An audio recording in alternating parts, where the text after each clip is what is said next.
Happy Friday, everyone. Welcome to another one of our cosmic conversations from Morrison Planetarium. My name is Josh. I'm part of our planetarium staff at the California Academy of Sciences, and we are delighted to have here today somebody from all the way across the U.S. This is Micah from the OpenSpace team. So, Micah, how are you doing? Hi, everyone. I'm doing great. Happy to be joining you today.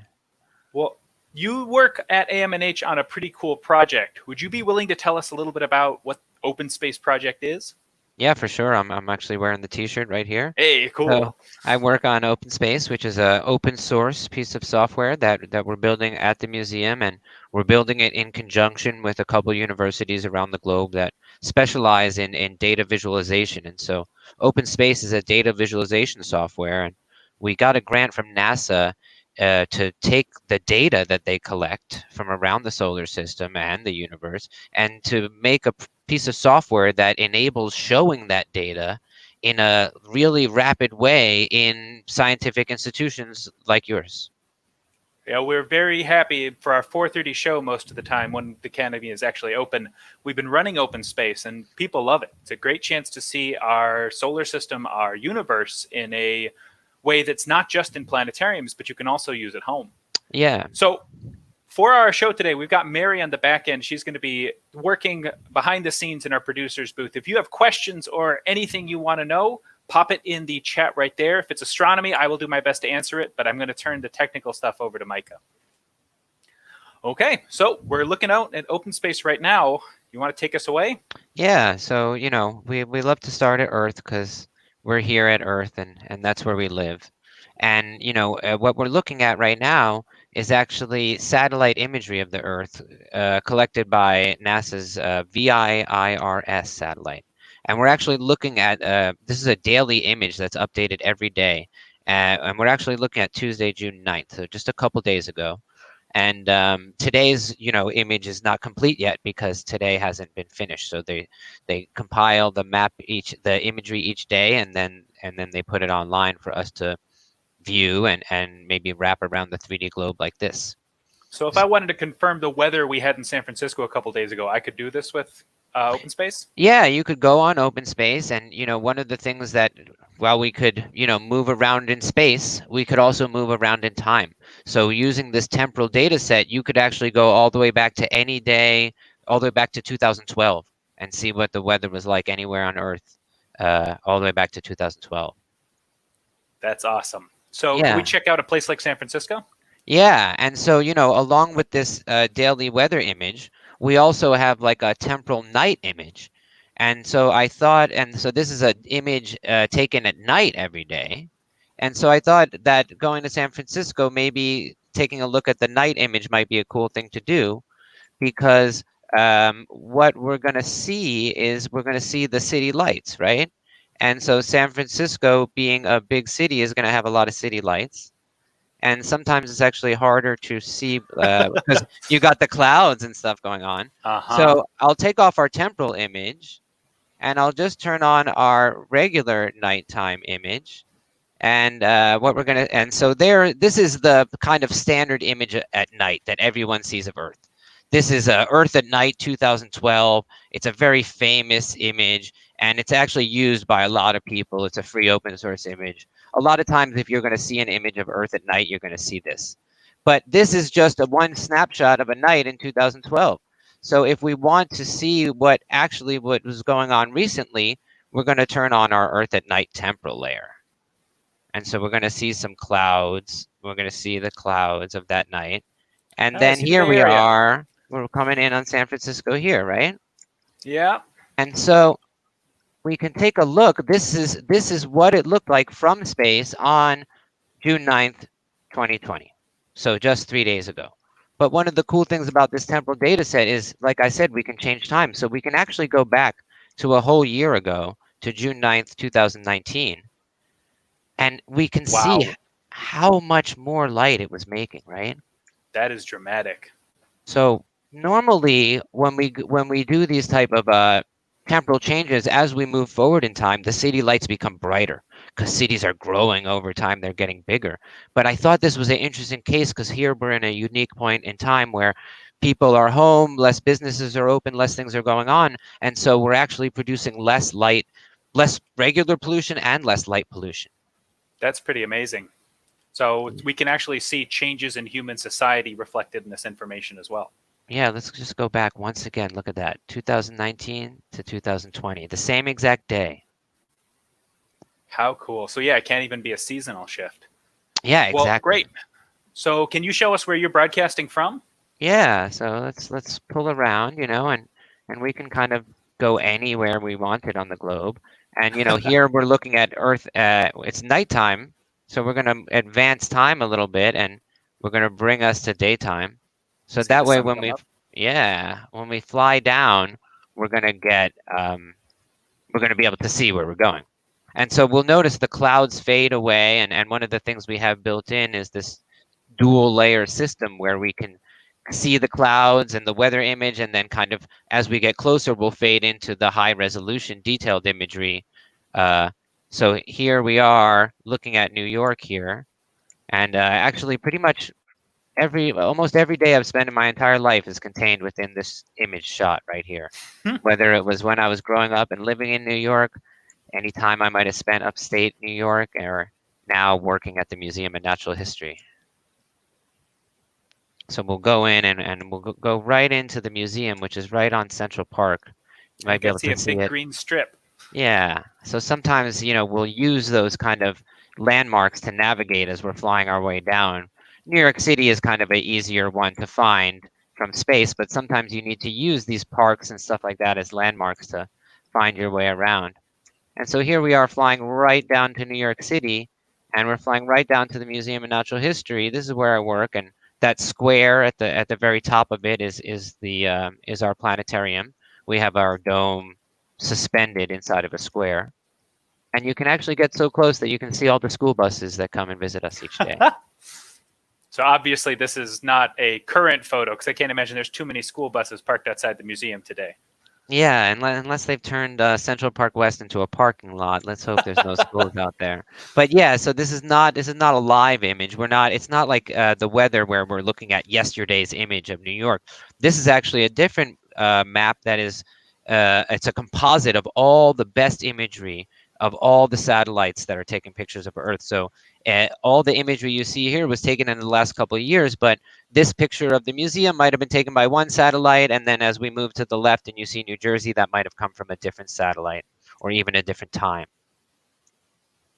Okay, how cool. So we are getting a little bit of that time delay because we're trying to build in new information on the big scale, but on this small scale, we're often using more historical imagery.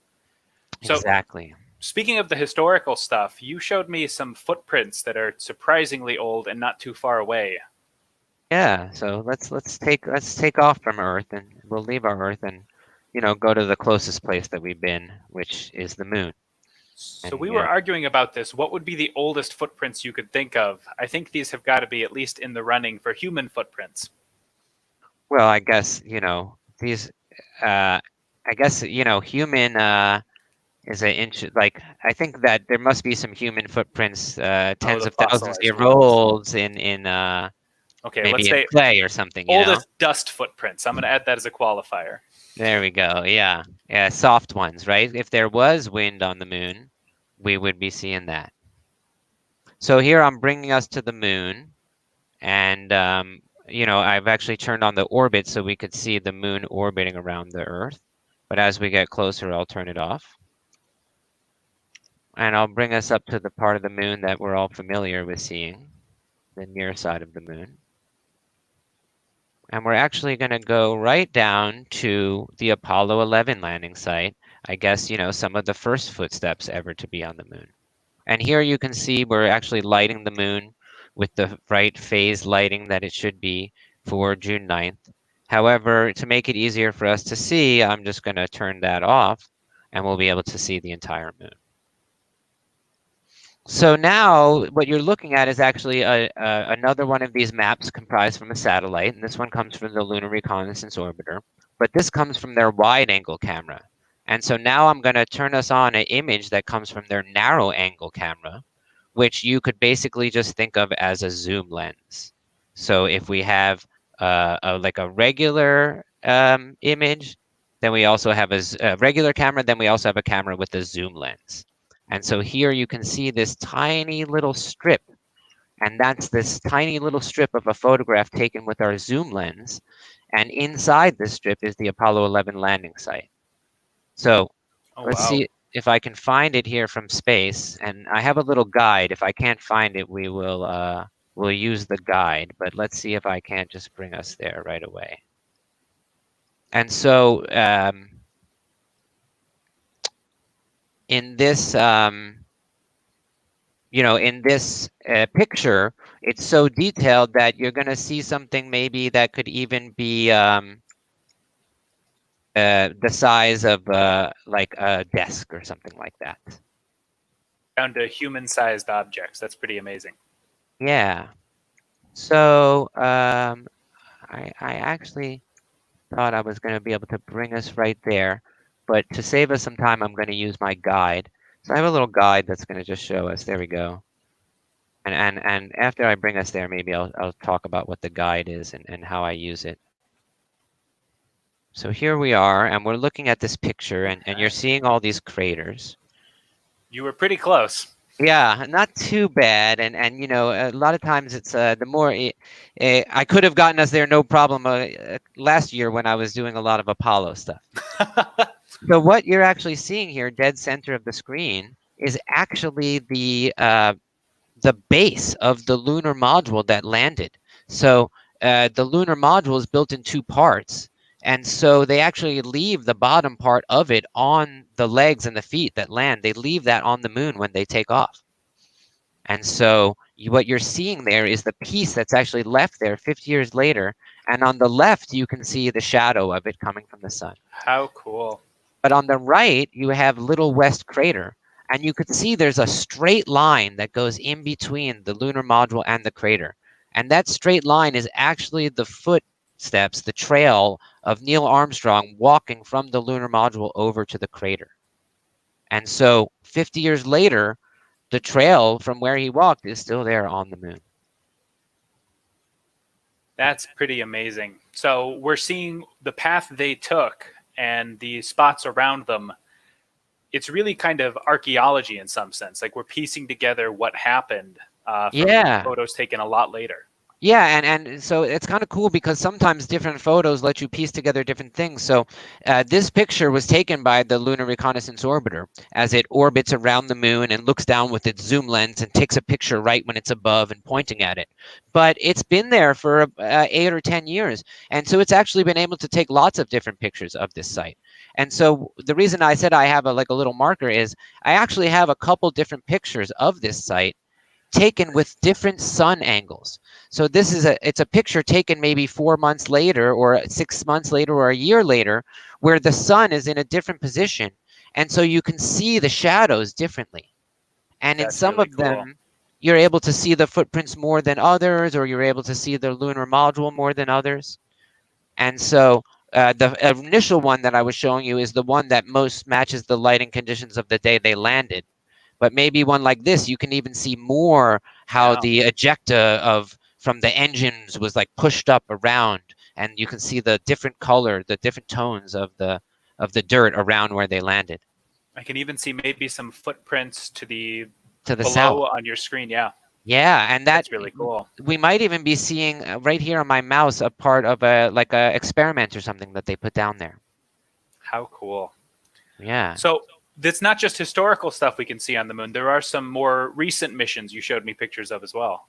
Yeah, so let's go to kind of, I guess, the first place that a human ever went onto the moon. And then, there was robots that had landed on the moon beforehand. But we'll actually go to the most recent place anything has landed on the moon successfully without crashing. It was another robot, but this was actually the Chinese lander that landed, I believe, last year. So we'll zoom out so we can see it actually landed on the far side of the moon, and which we happen to know is a heavily cratered side of the moon.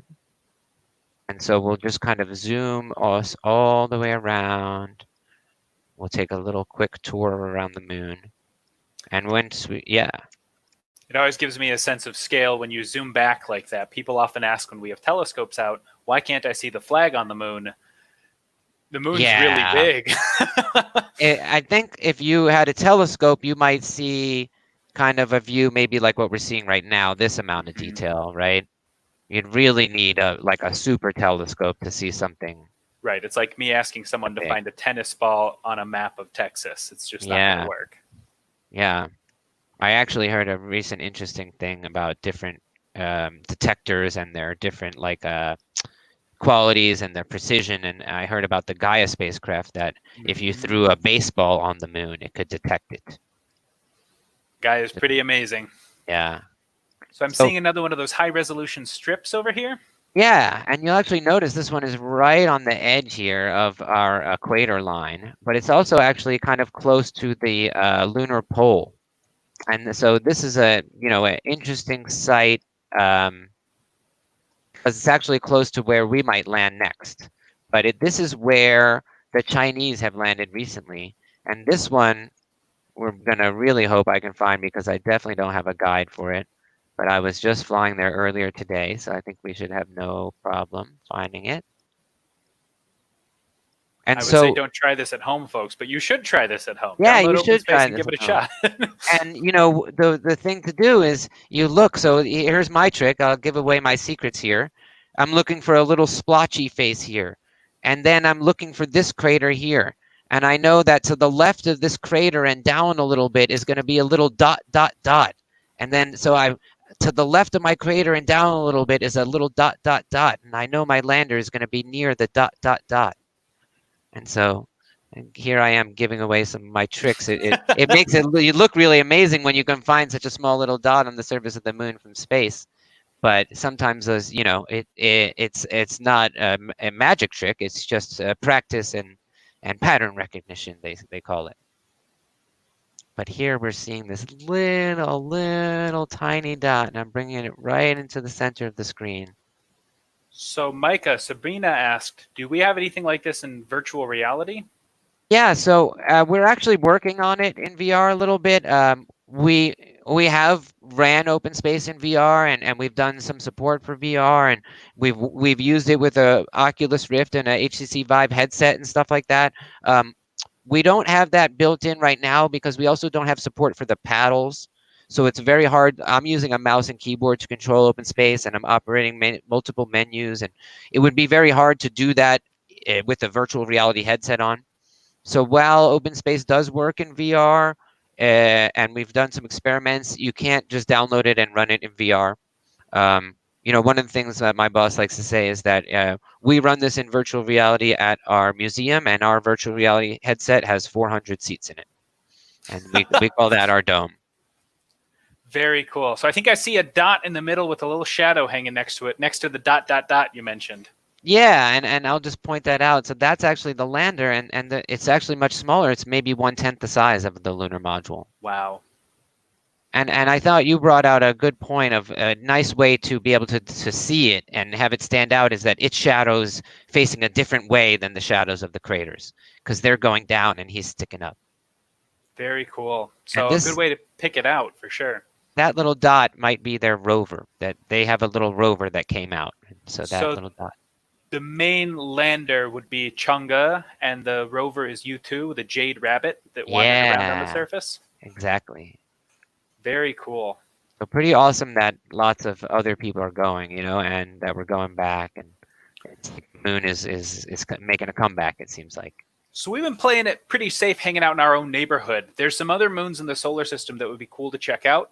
On previous weeks, I've done my best to show Europa, and we've had a couple challenges. But Micah, we saw Europa on your computer, and it looked great. So we should head there. Yeah, cool. So I'll just fade this off, and actually maybe I'll leave it on. One of the things that's really fun is sometimes you just, as you zoom away, to see like how small was that piece we were looking at, because now when I'm looking at the full moon, you can almost barely see that little spot. Mm-hmm. If you didn't know where to look, you wouldn't even know it was there.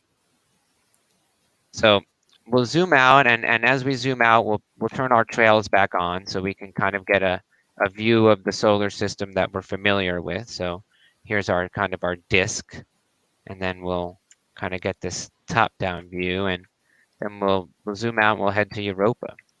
Very cool. So we're heading from the inner part of the solar system out to the orbit of Jupiter, specifically one of Jupiter's moons.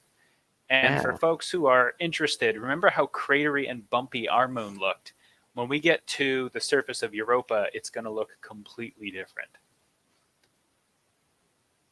And while we're en route, we had a really cool question pop up from Elizabeth about what's happening with the sun. I've been looking around. Mostly what we're seeing is a couple more sunspots than we've seen in the past, but still pretty subdued activity. I would love to see a more active sun because sunspots are cool, but right now we're just seeing a slight increase in activity. Yeah, and you'll actually notice in open space, we mainly just show a glare of the sun to kind of represent it out there in the solar system. But open space is actually built both by our developers, but also by a series of graduate students that we have working on doing their master's thesis by adding features to OpenSpace. And one of the features that has been worked on is being able to see the SDO imagery inside of OpenSpace. That would be fantastic. There is really amazing imagery of the sun where you can see what's going on. And the Solar Dynamic Observatory really captures it beautifully. Okay, I see that stripy surface. This is Europa. Yeah, and look at that. So this is the ocean world, right? I was about to say planet, but that's a very dangerous term these days. Indeed. So we're seeing an icy surface with a whole bunch of mountains on it. This is a medium-sized moon, a little bit smaller than our moon in our solar system, but we can't take photos of it from Earth like we did before. So this Micah is actually incorporating some spacecraft imagery, right? Yeah, so this is a global mosaic, we're calling it, where we're combining lots of different imagery into create one map of the planet. And so here, this is actually imagery combined from the Galileo spacecraft and from the Voyager spacecraft. And so, one of the things you'll notice is that right here, I've kind of set us up right on the line of where we have two different resolutions of imagery. So you can see it's the same feature, right? This line right here is the same feature in both photographs, but just one is lower resolution, and maybe the higher resolution spacecraft didn't pass by that side of the planet. Gotcha. So that change in resolution probably also has to do with when we sent the spacecraft. Voyager would have been launched in the, I think, early 70s compared to Galileo, I recall, from the 90s. Yeah, I think it was maybe launched in 89 or so. Wow, and you're seeing this beautiful stripy stuff on the backside. So we're seeing a lot of these cracks and fissures. Europa's got a very erratic surface, and we think that's because it's actually an active world. There's movement happening beneath as you've got water upwelling, the surface cracking, and there's even some hope that when we send something like the Europa Clipper out in a few years, we'll be able to spot that activity on the surface and maybe pick out a spot for a future spacecraft to go inside the surface of Europa and swim around in those oceans. Wow. I've heard of the Europa Clipper mission, but I never had heard of any plans to go in or, planned at this point, not really or next maybe on the docket. Yeah. But Europa Clipper, is that an official mission already? That's coming up. I believe that got approved. Great. So when we go on Europa Clipper, one of the targeted things is to try and figure out exactly where we should send future missions to try and get inside. Yeah, it's really important to do some reconnaissance, and you want to pick a safe and good place to land, because it's kind of sucks if you go there and spend all this time getting there and your guy doesn't make it to the ground. Sitting on top of an iceberg. Okay, so you showed me some of the three-dimensional aspects and some of the more distant features we can get when we leave our solar system behind. I think that would be great to show the people at home. Yeah, cool. Because pretty much everything we've been looking at is round so far, and the entire universe isn't just made of round stuff. Yeah, it's kind of interesting how we have all these round spheres and worlds in our solar system, but you're right, the universe has got all sorts of shapes.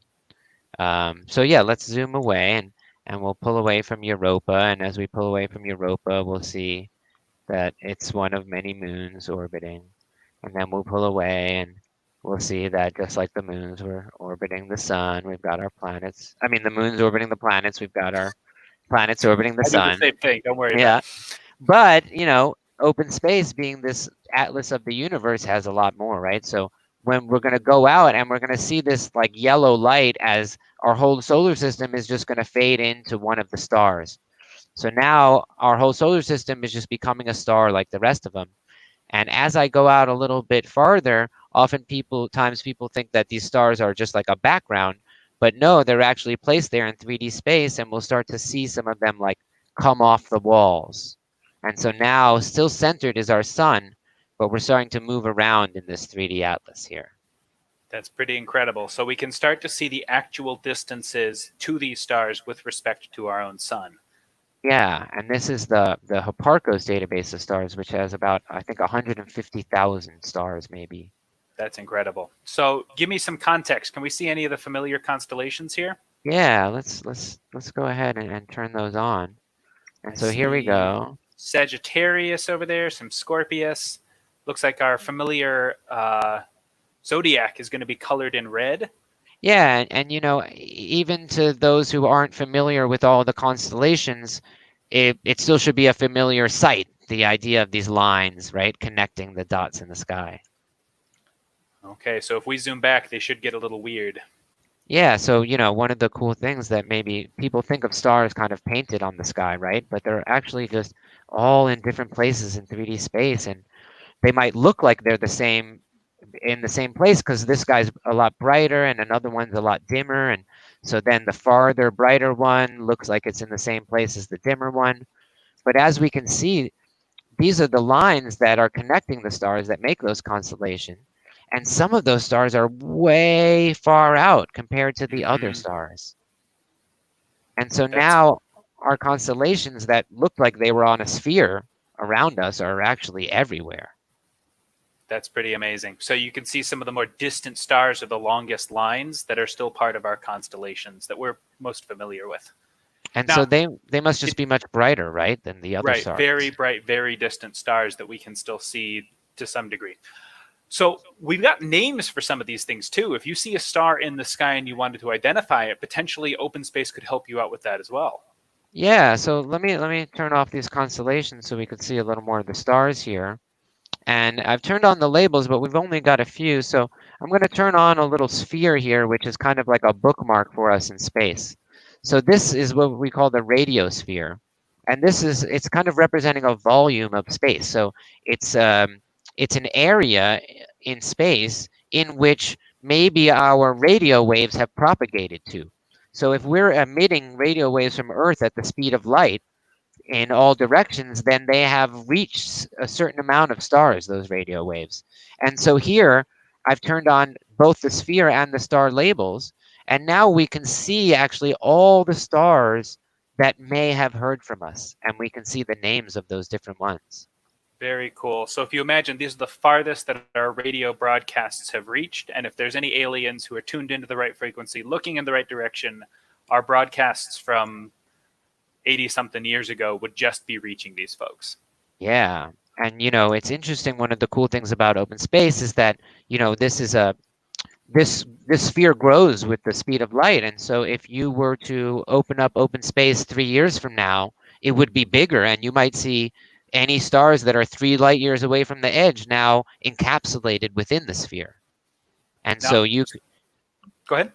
I was going to say, you could go ahead in time and see, oh, how far would it, at what year is, you know, Caus Australis going to hear from us? Or in what year is Aliyah or Al-Bali? Al-Bali. There's one of my favorites over there, Zubin al-Janubi. Wow. So, Micah, you were telling us a little bit about how this is a continually evolving software. I remember a couple years ago, I looked at OpenSpace and I saw that we had a pretty cool photo of a galaxy to represent the Milky Way. But that's not the case anymore, right?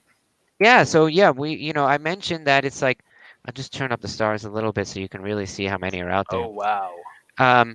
So you know, as I mentioned, we're building it both at the museum and the universities, but also in conjunction with students. And so they're always working, and we're always building new features and adding new stuff. And so one of the things we've added in a recent version is a much better representation of our Milky Way galaxy. So we've changed from a static image into a volumetric representation of the Milky Way. And so we have this beautiful representation of the Milky Way galaxy right here. That's but I'm going incredible. to show you guys. And we're actually going to zoom out. So there's our galactic nuclei, the black hole in the center.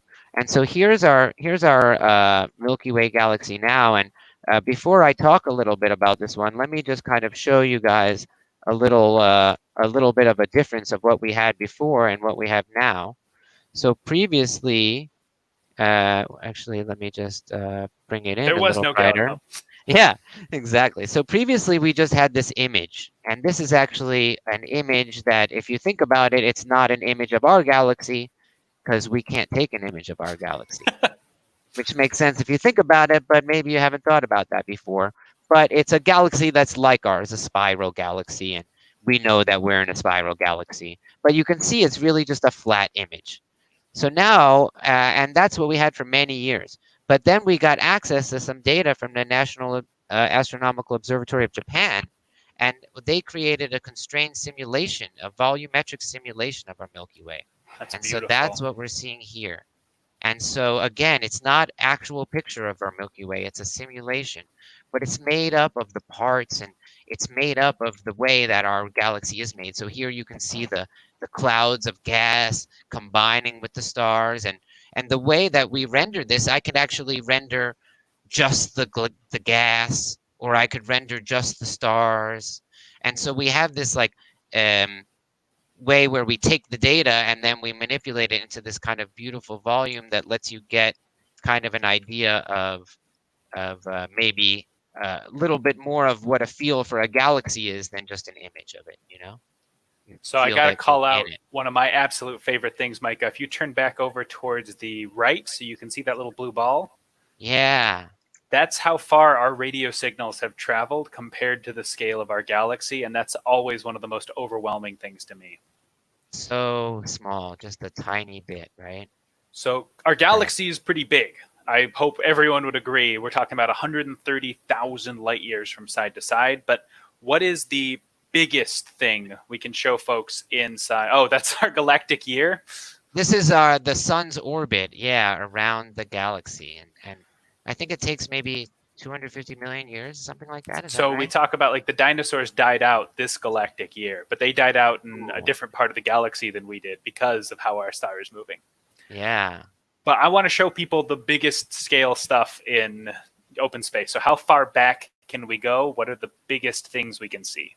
Yeah, so we can go, 14 billion years back, right? So it's interesting, as we go away, we're also going back in time, right?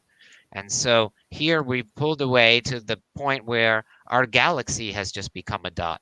And so now all of these dots are representing galaxies just like ours, right? Each one with hundreds of billions of stars. And so we're looking at this local group around us, and this is the Tully Galaxy Survey. And so here we're going to pull out, and as we pull out, we will fade on the next galaxy survey. And so we have different kind of levels of detail, just as we did for the maps of the planets. We have different levels of detail for our maps of the galaxies and of the universe. So this, we have a nice level of detail on the Tully galaxies, and we have information about their density. That's what the different colors are representing there.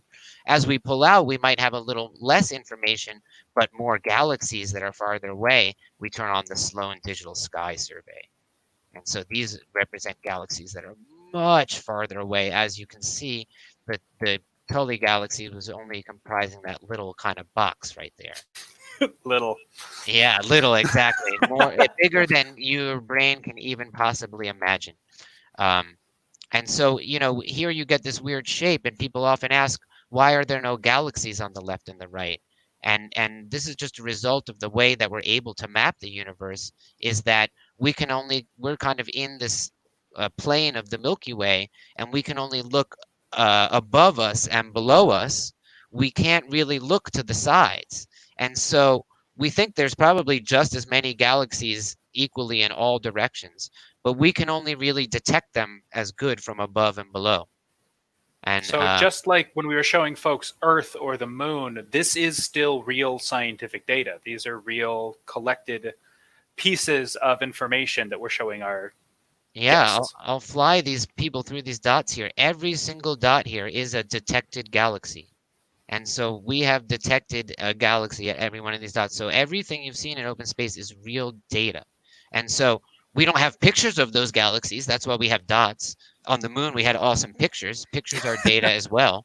But where we don't have pictures, we can still give you a data visualization, right? A representation of what we know.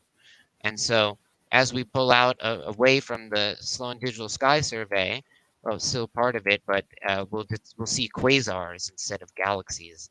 And these are the oldest things that we can detect, or maybe the youngest, depending on how you want to talk about it.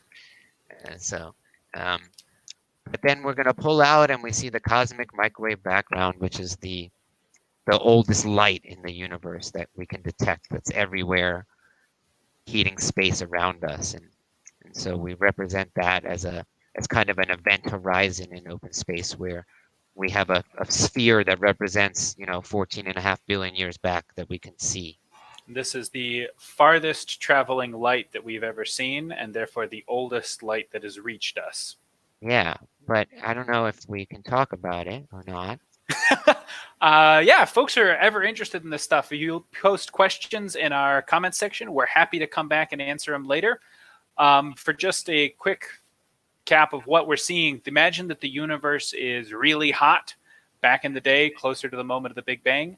And about 380,000 years after the Big Bang, it was still pretty hot, but only about the same temperature as your toaster oven if you like medium dark toast.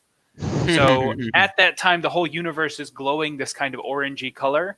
And at that moment, light started traveling through the universe, not just bumping into the part next to it. And we are seeing that light that is just now reaching us after it radiated out into space way back then. Wow. And that would be what you'd see if you were like, this is what we see from the very center of this dot, right?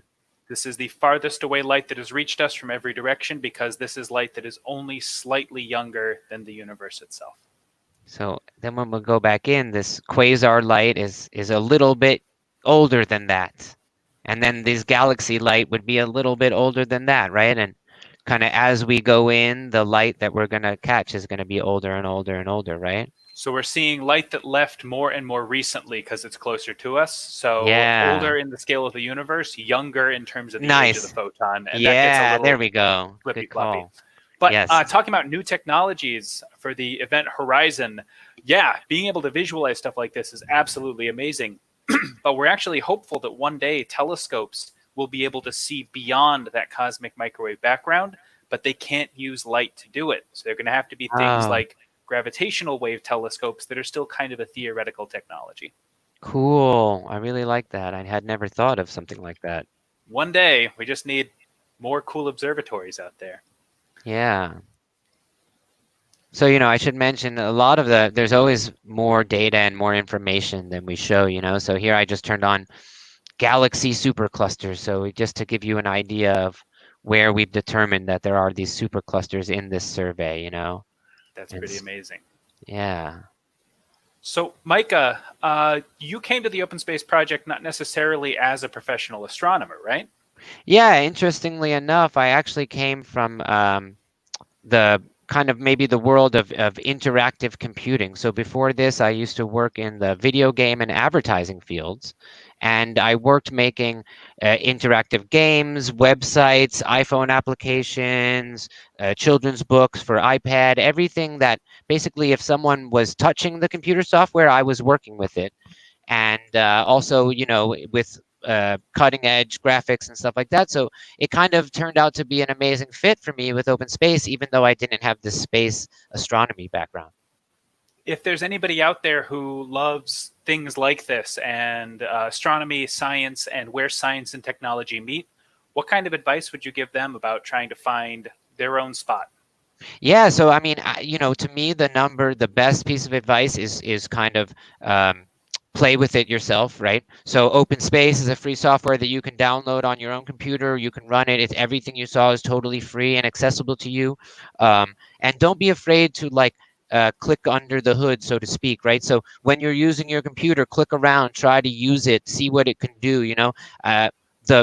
While I had an amazing education in school and I learned so much in school, and it gave me kind of a base to learn everything else myself, I've also learned a lot just by doing. and by messing around and practicing and playing and trying to see what could I make the computer do. And so I think there is a lot of learning to be had and exploring. Okay, well, as you're flying us back in, I'd like to thank you for joining us here today and taking us on a tour around open space and a project that you've obviously given so much thought and dedication to, as well as the rest of the Open Space team. We are so glad to be partnering with you and getting a chance to explore our universe through your amazing software. Awesome. Yeah, thank you. For all of us here, thank you for our audience for joining us on YouTube. We can't wait to see you back in the museum, be it here or in New York or any of the awesome places running open space. If you're curious about it, make sure you check it out. But from all of us at Morrison Planetarium, thank you for joining. Clear skies and have a wonderful rest of your day.